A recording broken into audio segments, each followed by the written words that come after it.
Gyvenimo prasmė. Dar vaikystėje, kai man buvo 7 metai, mane jaudino klausimas apie gyvenimo prasmę ir žmogaus paskirtį Žemėje.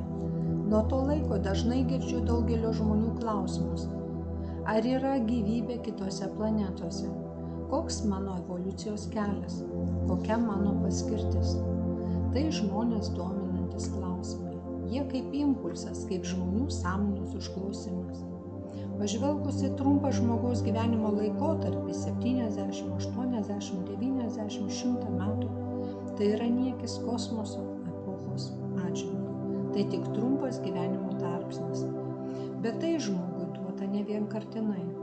Žmonės gyvena daug gyvenimų, bet kodėlgi jie kiekvieną kartą įsikūnija grįžta čia? Žmogus savo struktūra nėra kūnas. Jis priima kūną dar kartą įsikūnydamas. Jis yra siela. Siela tai žinios.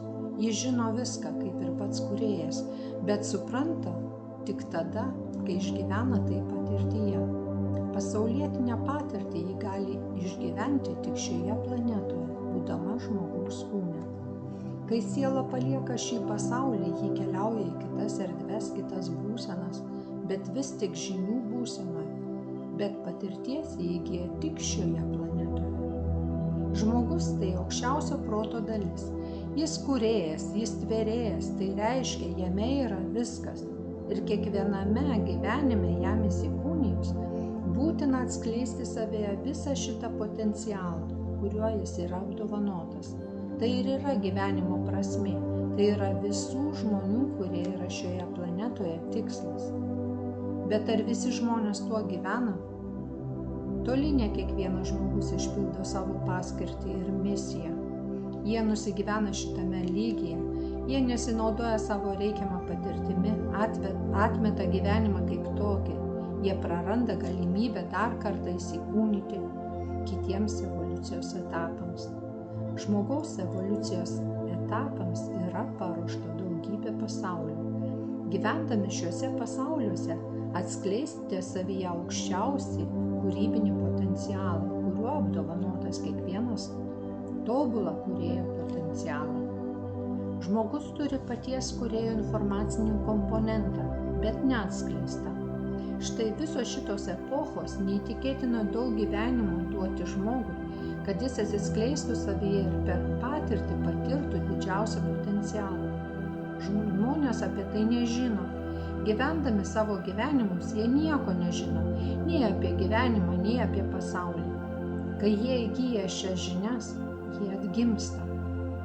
Jie atskleidžia savo potencialą, savo taurę, tobulą prigimtį ir tada jau gyvena kitokius gyvenimus, sąmoningus. Visuomenė primeta žmonėms savo iliuzinę gyvenimo idėją. Kai kurios žmonių sielos nebegali iškęsti įtampos, būna žmogus pasiekė tam tikrą išsivystymo lygį, jis sveikas, laimingas, sėkmingas, bet įgyja visą tai ne kitų kaina, o savo meilės potencialo dėka. Štai tada jis nebegali būti suspaustoje erdvėje, jo energija apgaubia ir kitus žmones. Ir toks žmogus bando ir visą savo aplinką pakelti iki savo lygio. Žinoma, kuo daugiau tokių žmonių, tuo mūsų pasaulis bus geresnis, kaip numatė kūrėjas. Dabar dauguma žmonių net nesupranta, kas yra Dievas. Deja, šis šventas žodis tam tikrose visuomenės sluoksniuose yra iškreiptas ir imituojamas. Kai žmonės išgirsta man sakant žodį Dievas, kūrėjas dažnai galvoja apie kokią tai sektą. Aš nesu sektantė. Aš esu mokslininkė.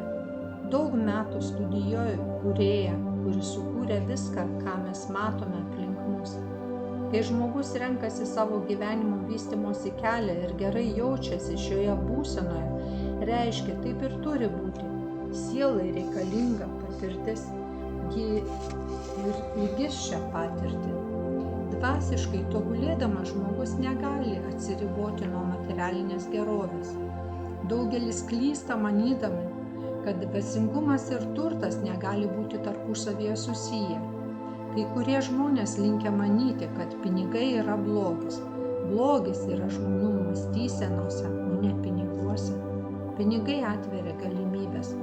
Kuo daugiau pinigų turite, tuo daugiau galite padėti pasauliui ir pasidalinti su kitais žmonėmis. Juk tai taip malonu, kai tu gali padėti kitiems, pradžiuginti ne tik teigiamą energiją, bet ir piniginę pagalbą. Blogis ne piniguose. Tai mūsų žmogiškas supratimas perteikia blogį. Žodis turtas kilęs iš žodžio Dievas. Bet norint praturtėti, reikia būti turtingu siela. Reikia būti dosniam, paslaugiam, mylinčiam ir pripildyti šį pasaulį savo vidinę šviesą. Reikia dalintis, pasidalinti net paskutiniu duonos gabalėliu.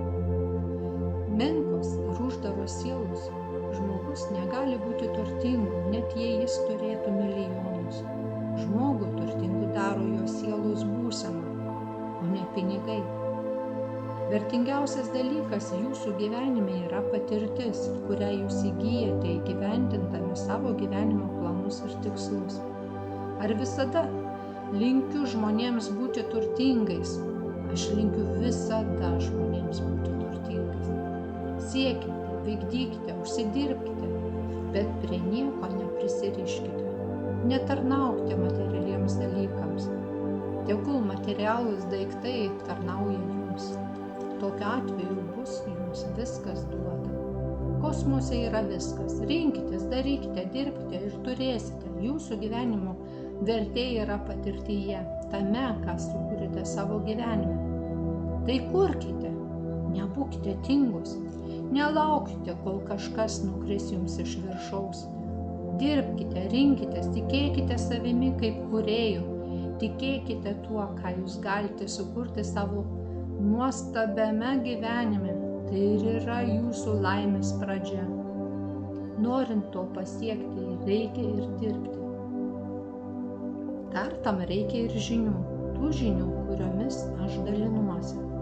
Tai šventos, aukščiausios žinios, skirtos ne visiems.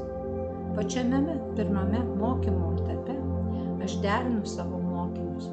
Kai žmogus prisiderina, jis pakelia savo subtiliųjų kūnų ir savo biologinio organizmo vibracijas. Įvyksta pokyčiai.